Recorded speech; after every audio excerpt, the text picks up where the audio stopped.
future will need an urban health governance process. How to establish that? You should look at the number of disciplines that might be involved in such an urban health governance process.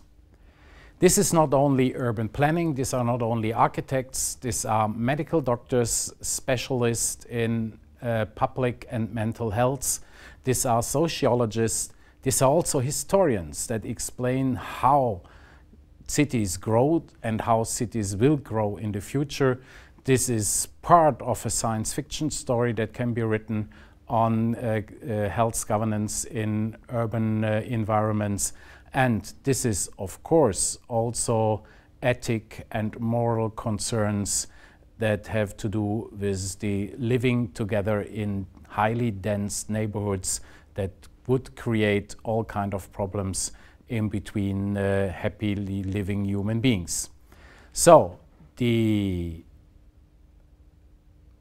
excitement of doing an interdisciplinary platform of urban health governance processes is to re-establish the talking and the information exchange process between all these disciplines.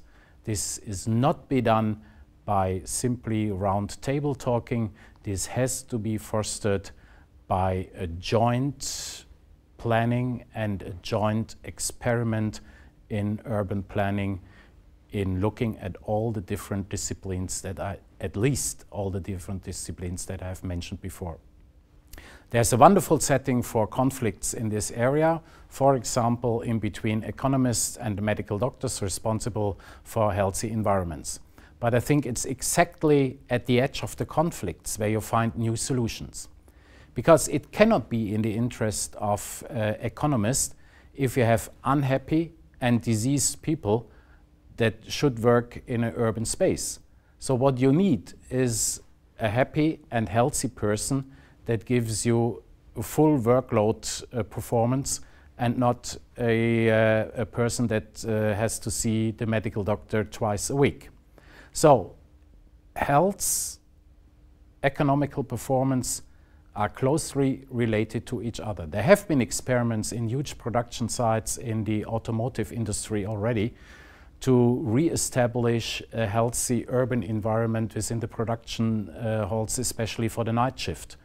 And therefore there are reliable data that medical status and economical performance is closely related to each other. So in principle, the economist and the medical doctor should have the same interest.